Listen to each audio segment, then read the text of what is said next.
Asik main ponsel di gang sepi, seorang wanita menjadi korban penjamretan di Kelapa II, Tangerang, Banten. Saat beraksi, pelaku mengancam korbannya dengan sebilah golok.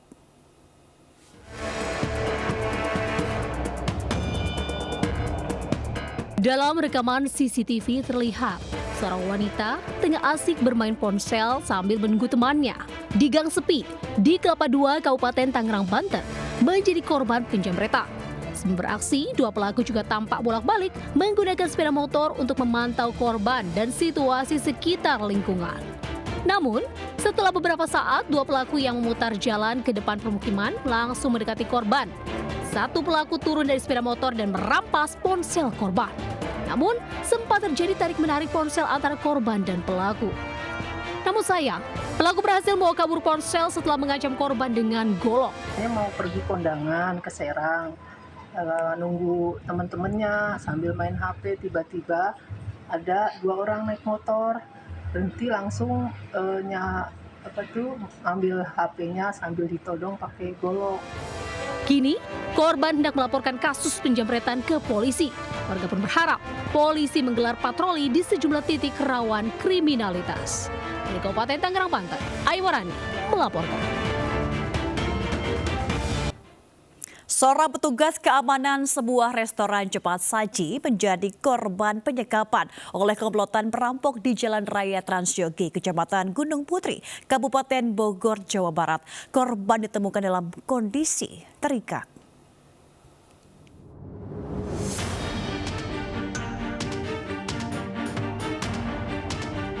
Seorang petugas keamanan ditemukan dalam keadaan terikat dan terlilit lakban di Jalan Raya Transyogi, Kecamatan Gunung Putri, Kabupaten Bogor, Jawa Barat.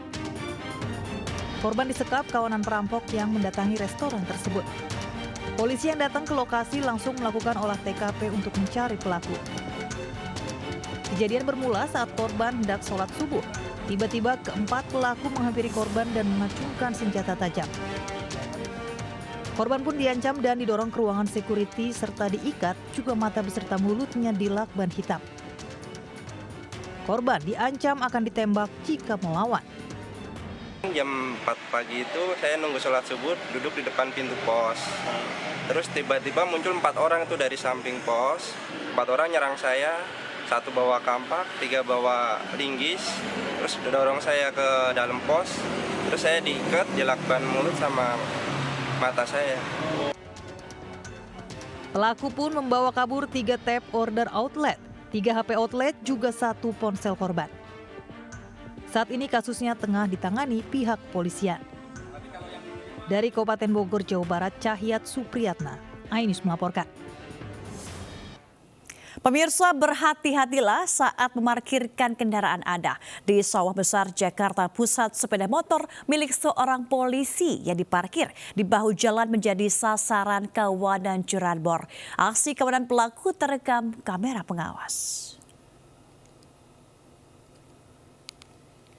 Dalam rekaman CCTV terlihat 2 pelaku curanmor langsung mendekati sepeda motor Matic incaran mereka yang terparkir di bahu jalan di Sawah Besar, Jakarta Pusat.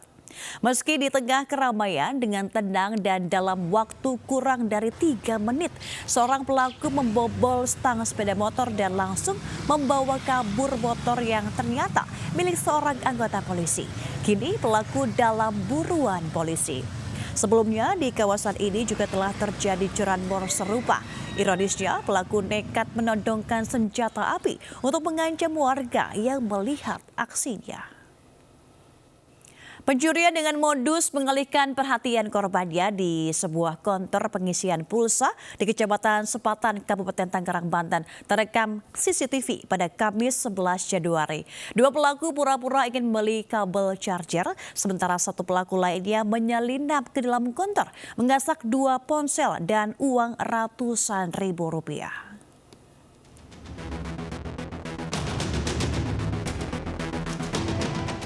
Dalam rekaman CCTV konter, jelas terlihat aksi komplotan maling di Kecamatan Sepatan, Kabupaten Tangerang, Banten. 2 pelaku berboncengan beraksi lebih dulu guna mengalihkan perhatian korban penjaga konter dengan bertanya harga kabel cas HP. Seorang pelaku yang kondisinya tak normal membuat korban iba dan mengalah untuk keluar konter menjelaskan barang yang ditanya pelaku. Sibuk melayani pelaku berboncengan tersebut. Dari sisi samping konter datang pelaku lain yang dengan sigap melihat kelengahan pelaku melancarkan aksinya dengan menggasak kotak uang dan 2 ponsel di atas meja dan segera kabur. Hanya kabel terus kita kasih. Dia kan temennya kayak apa ya, kayak kakinya kayak buntung gitu, jadi kan kasihan. Akhirnya kita datangin itu ke situ kan. Kita mau balik, temen yang belakang tuh nanya lagi, terus dia malah nggak jadi beli, langsung pergi gitu aja. Total kerugian korban 5 juta rupiah lebih. Berbekal rekaman CCTV, korban pun melaporkan kasus ini ke Polsek Sepatan. Korban berharap para pelaku segera ditangkap. Dari Kabupaten Tangerang, Banten, Aimarani melaporkan. Pemirsa, ratusan rumah dan akses jalan di Kampung Nelayan, Muara Angke, Penjaringan, Jakarta Utara terendam air rob setinggi hampir semeter. Banjir yang tak kunjung turun sejak 5 hari lalu membuat warga stres.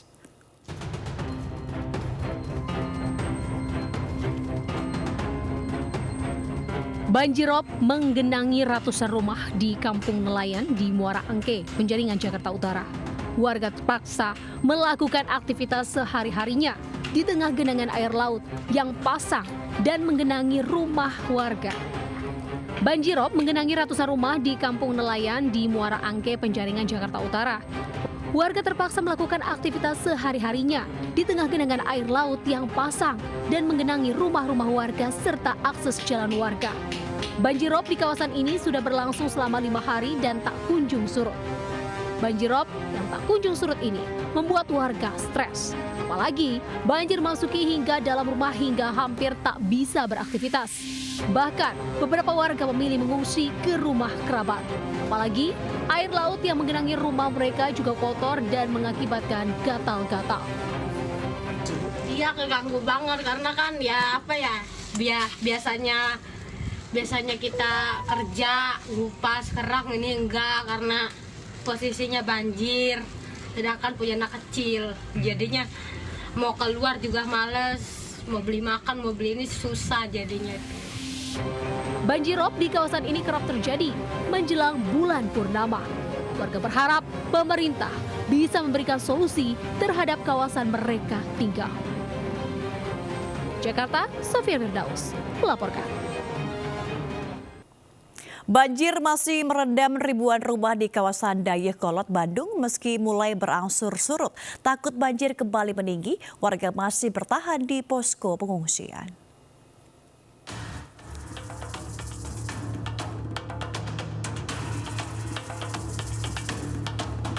Banjir masih merendam 2.000 rumah lebih warga di kawasan Dayakolot, Kabupaten Bandung, Jawa Barat. Desa Dayakolot dan Desa Citerep masih menjadi kawasan yang paling parah dilanda banjir hingga mencapai lebih dari 1 meter. Namun meski banjir berangsur surut, warga masih memilih bertahan di posko pengungsian dan enggan kembali ke rumah. Takut banjir kembali naik lantaran hujan masih terus mengguyur kawasan tersebut. Karena memang ada di daerah Lamajang jebol, tapi sekarang kan mulai surut. Karena dua hari ya nggak hujan kemarin. Mudah-mudahan sih hari ini nggak hujan. Kalau hujan kemungkinan ya kita juga nggak tahu sih, semoga lebih baik lagi karena memang daerah sini, daerah Bojong Asin itu ya langganan banjir, Pak. Sementara itu di kawasan Kamun Lamajang, petugas Desa Citerep bersama-sama warga membersihkan lumpur dan sampah yang terbawa arus sungai Cikede yang jebol. Warga berharap pemerintah dapat mengatasi masalah banjir yang kerap melanda jika musim penghujan tiba. Dari Bandung, Jawa Barat, Diki Wismara melaporkan. 4 jembatan gantung terputus akibat diterjang banjir di Kabupaten Sorolangun, Jambi. Banjir juga menggenangi ribuan rumah warga di 4 kecamatan dengan ketinggian air lebih dari 1 meter.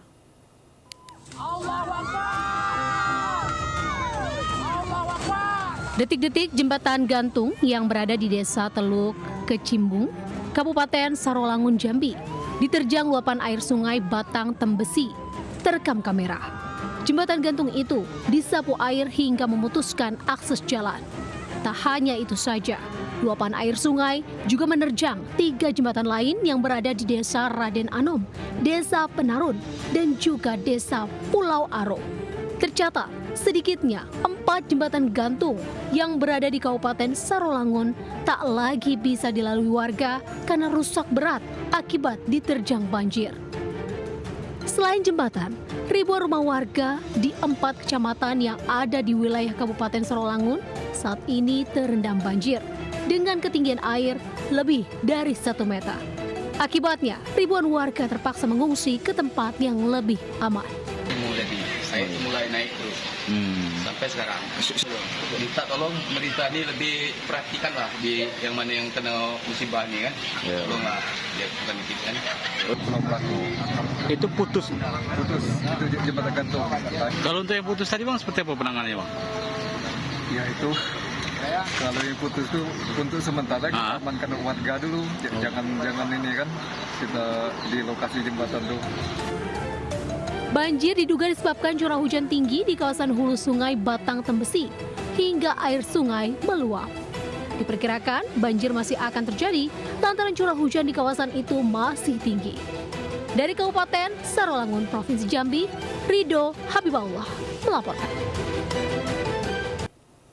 Pemirsa, wisata kolam renang merupakan wisata yang digemari masyarakat, terutama keluarga dan anak-anak. Di Kecamatan Trawas, Kabupaten Mojokerto, terdapat wisata kolam renang sambil mandi busa yang cocok untuk anak-anak sembari menikmati pemandangan Gunung Penanggungan.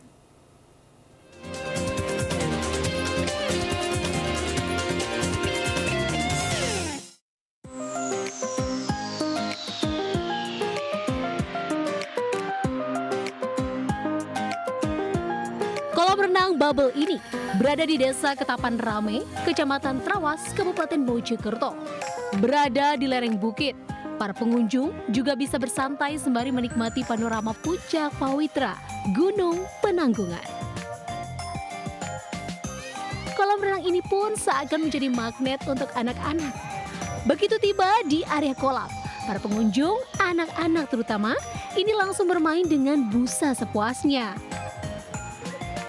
Selain semprotan busa putih tanpa henti, kolam dengan kedalaman 90 cm ini pun dilengkapi dengan perosotan, bola, dan air mancur. Serunya gimana? Bisa main sama bubble-nya. Sama ada mainannya. Ada bubble-nya nanti? Nggak takut sama bubble-nya? Dingin nggak airnya? Lumayan. Di sini airnya bagus dan juga ramah lingkungan juga, bersih juga. Selain menikmati kolamnya, apa sih Pak yang berbeda dengan yang lain? Pemandangannya juga bagus. Ini kan kolam busa Pak ya? Ya. Kalau di tempat lain ada nggak seperti ini? Ada. Area wisata ini pun dilengkapi dengan kafe dan taman bermain anak. Tak hanya dari Mojokerto, para pengunjung yang rata-rata keluarga datang dari Surabaya, Sidoarjo, Lamongan, dan Gresik.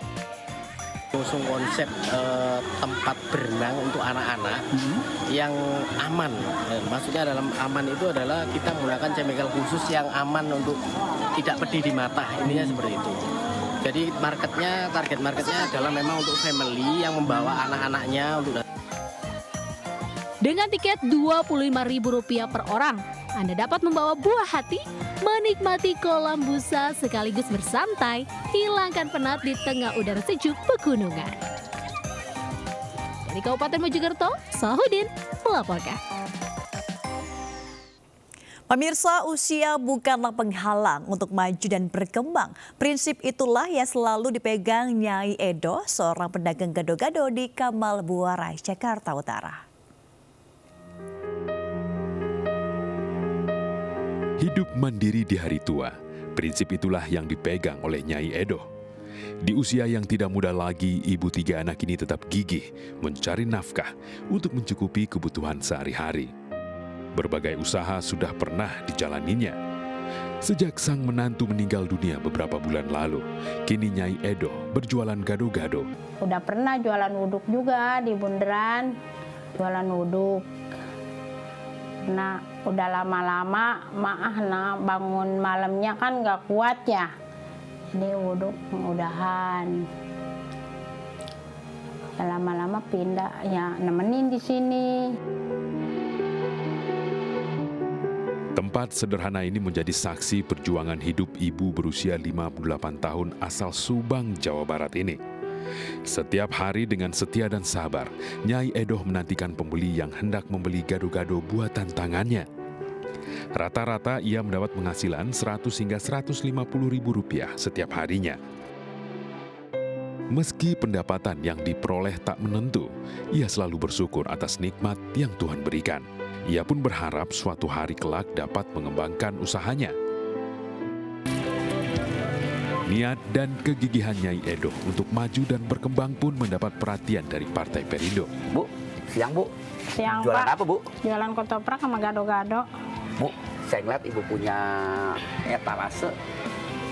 Udah rada tua. Iya, udah jelek. Bu, saya dari Indrawu, saya dari Partai Perindo. Iya. Kalau kira-kira saya kasih gerobak ke Ibu mau gak? Mau lah. Oh, iya. Nanti kita berikan Ibu gerobak dari Partai Perindo. Iya. Untuk Ibu bisa berjualan lebih bagus lagi. Ini kita serahin ini. Nanti gerobaknya bisa Ibu pergunakan Bu ya. Amin. Terima kasih saya ucapkan kepada Ketua Umum Partai Perindo Bapak Harisanu Sudibyo dan Ketua Umum Kartini Perindo Ibu Liliana Sanu Sudibyo atas bantuan modal usaha dan gerobak yang diberikan kepada saya. Semoga Partai Perindo maju terus dan sukses selalu. Kini tempat usaha Nyai Edoh pun menjadi lebih menarik dengan bantuan gerobak Partai Perindo. Sebuah gerobak yang tampak bersih dan kokoh akan setia menemani hari-harinya berjualan demi kebahagiaan keluarga tercinta. Teruslah semangat Nyai Edoh dan jadilah teladan bagi sekelilingmu. Pemirsa, seorang bayi meninggal dunia saat harus dirujuk ke sebuah rumah sakit di Kota Kupang, Nusa Tenggara Timur dari Pulau Alor. Diduga korban meninggal dunia lantaran terlambat mendapat perawatan karena medan menuju Kota Kupang sangat berat.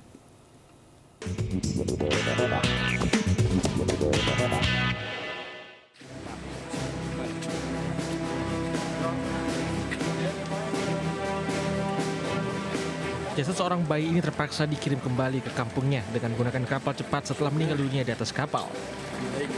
Sebelum bayi yang baru dilahirkan itu sebenarnya hendak dirujuk ke rumah sakit Leona Kupang dari kampungnya di Manewati, Kecamatan Alor Tengah Utara. Sayang belum sampai, bayi malang itu sudah menghembuskan nafas yang terakhir.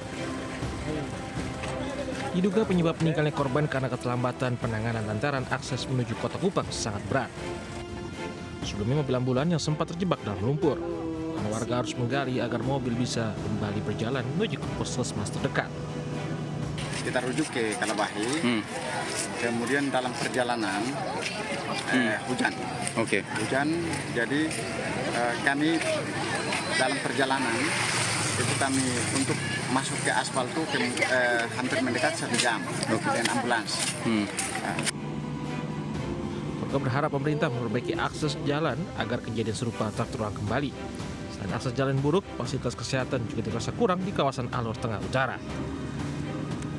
Dari Alor, Nusa Tenggara Timur, Denny Manu melaporkan.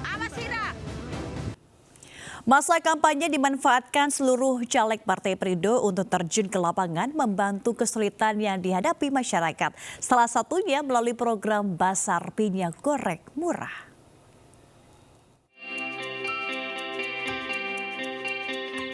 Caleg DPR RI Dapil 2 Riau Hasrul menjawab keluhan masyarakat Kabupaten Kampar di tengah tingginya harga sejumlah kebutuhan pokok. Bertempat di Desa Tarai Bangun, Kecamatan Tambang, Hasrul menggelar bazar murah minyak goreng dan senam sehat Mars Perindo.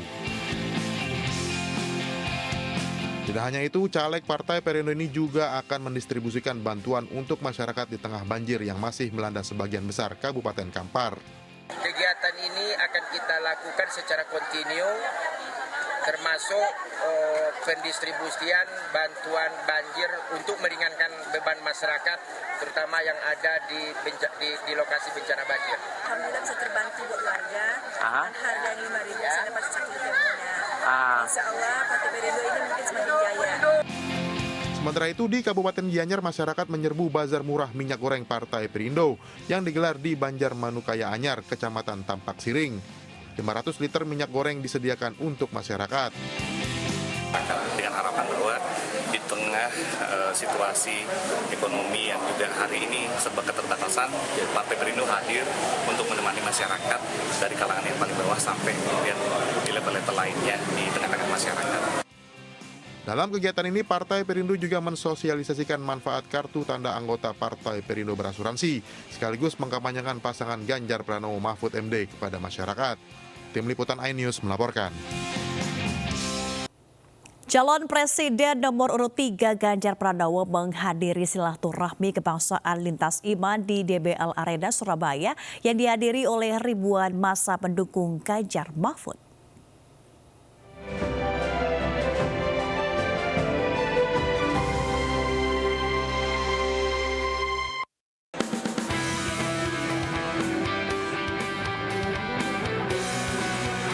Disambut ribuan pendukungnya, Capres nomor urut 3 Ganjar Pranowo tiba di gedung DBL Arena Surabaya. Ribuan orang dari Forum Silaturahmi Lintas Agama ini menggelar doa bersama untuk kemenangan Ganjar Mahfud dalam Pilpres 2024. Dalam acara tersebut hadir Dewan Penasihat TPN Ganjar Mahfud, Yeni Wahid, Wali Kota Surabaya Eri Cahyadi, Ketua Umum Partai Perindo Haritanu Sudibyo, serta sejumlah tokoh lintas agama.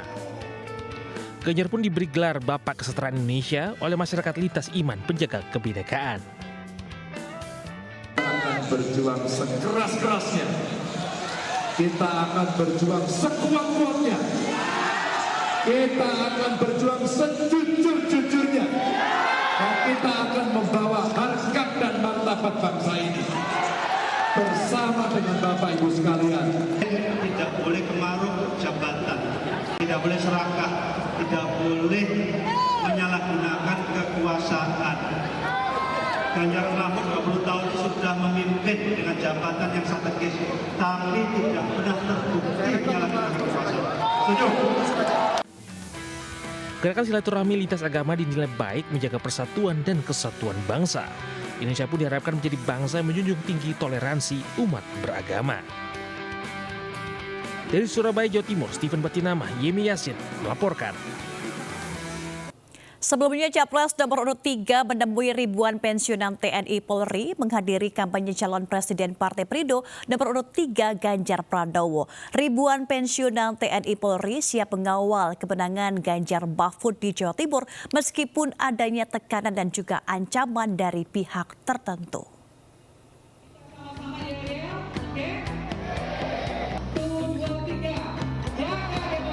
Calon Presiden nomor urut 3 Ganjar Pranowo bertemu sedikitnya 15.000 pensiunan TNI Polri di DBL Arena Kota Surabaya, Jawa Timur.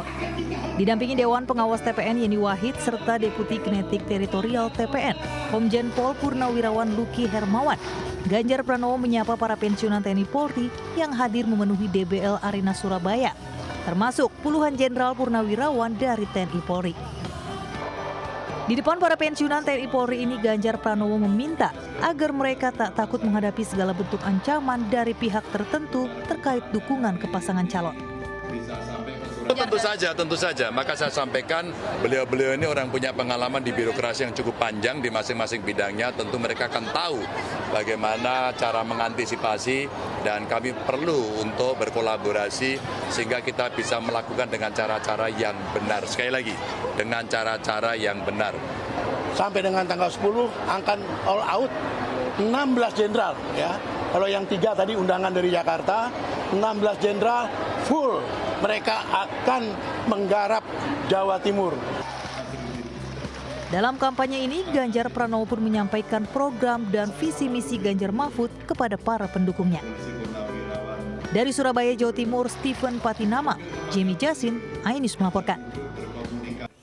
Sementara Capres nomor urut 3 Mahfud MD menemui ratusan relawan di salah satu kafe di Makassar, Sulawesi Selatan. Selain itu, Mahfud juga menghadiri dialog bedah gagasan calon pemimpin bangsa jelang Pilpres 2024 di Universitas Hasanuddin Makassar.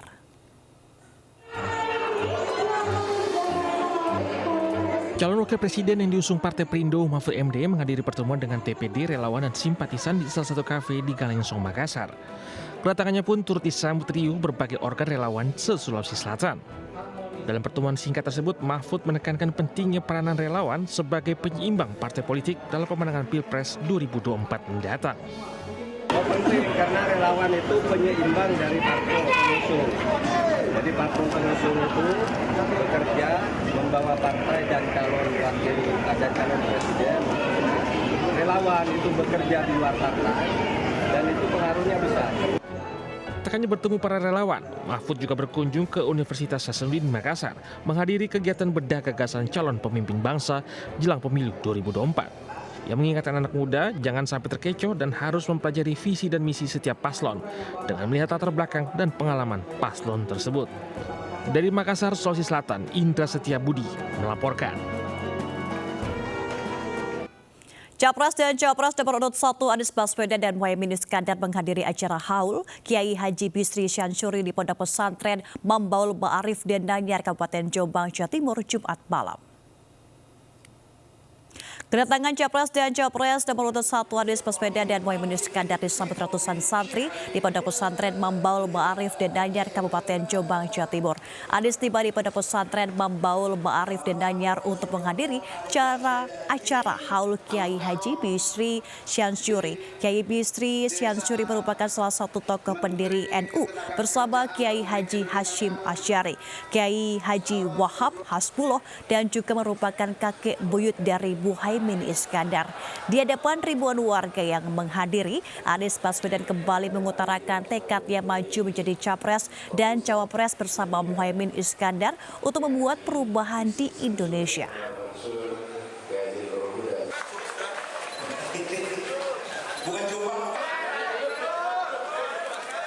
Sementara calon presiden nomor urut 2 Prabowo Subianto menyampaikan orasi politiknya di hadapan ribuan relawan dan partai pendukung yang tergabung dalam koalisi di Medan, Sumatera Utara.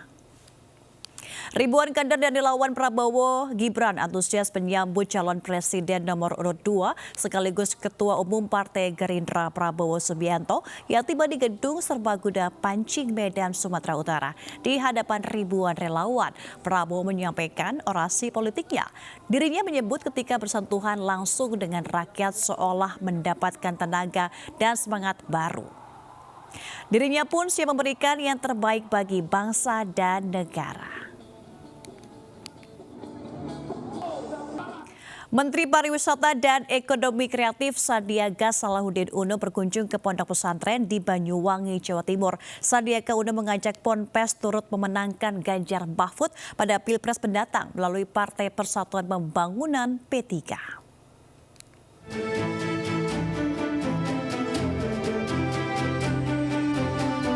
Kehadiran Menteri Pariwisata dan Ekonomi Kreatif Menparekraf Sandiaga Salahuddin Uno di Desa Bajulmati, Kecamatan Wongsorejo, Banyuwangi, Jawa Timur ini disambut langsung pengasuh Pondok Pesantren Al-Imaratul Mustaqimah, Kiai Haji Ali Hasan Kafrawi, dan sejumlah tokoh agama dan tokoh masyarakat Jumat malam.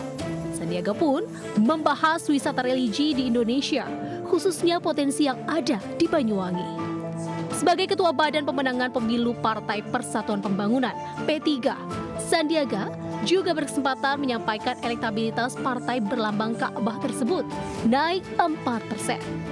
Tentunya hal tersebut merupakan sinyal ajakan untuk meminta dukungan agar pasangan Capres-Cawapres Ganjar Mahfud menang dalam pemilu 14 Februari mendatang. Buat yang mendukung paslon lain jika mereka kader itu sudah diberikan sanksi yang tegas. Tapi saya ini pengalaman kan, saya pernah bermitra sama Pak Anies, saya pernah berpasangan sama Pak Prabowo, bahwa di dalam setiap kampanye kita ini harus menghargai perbedaan. Sandiaga memastikan tidak ada kader P3 yang akan berpihak pada paslon Capres-Cawapres lain dan tetap menjunjung tinggi kebersamaan. Banyuwangi, Jawa Timur, Aris Utomo melaporkan.